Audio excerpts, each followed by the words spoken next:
Tonight, there's another small town, like East Palestine, that has special insight into what lies ahead after a toxic train derailment. This after a train carrying the same toxic chemical that derailed in the town more than a decade ago. 3 News investigator Lena Lai takes a closer look. If you could find clues to the future of East Palestine,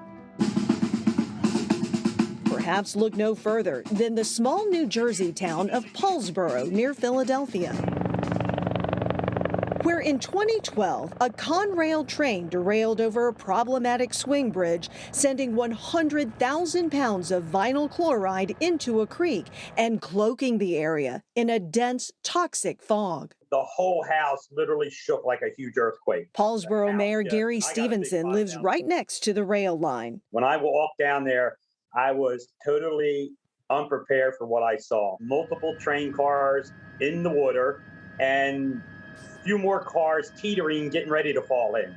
And then the big cloud. In a few minutes, you couldn't see anything. Stevenson, who was deputy fire chief at the time, says they had no idea what the train was hauling. They couldn't see the words vinyl chloride on the tankers. In fact, first responders seen standing in the carcinogenic cloud with the breached tanker just yards away.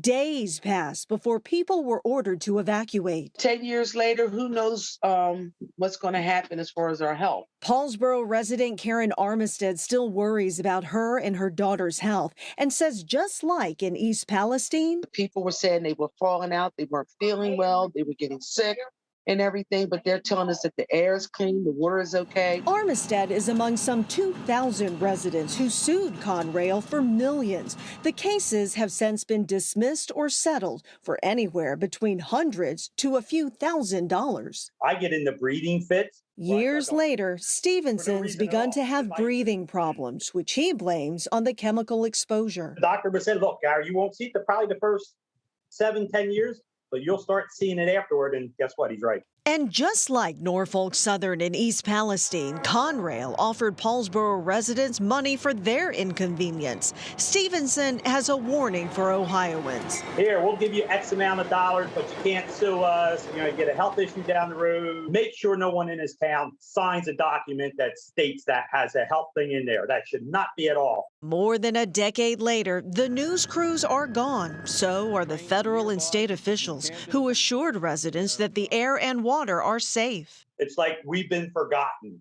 And they still wonder if the damage has already been done. No one has ever come back to us and said, let's retest your citizens. Let's retest you, Mayor. Let's see what's going on. Nothing. Their message to East Palestine, don't be forgotten. Continue to fight for support. They always say the squeaky wheel gets the grease, so they have to keep squeaking. Because the town's future is in their own hands. One impact that Paulsboro did not foresee, the impact on its economy. The stigma of the toxic derailment kept visitors away who were thinking the water and ground were contaminated.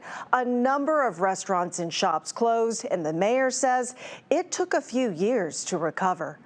For 3 News Investigates, I'm Lena Lai.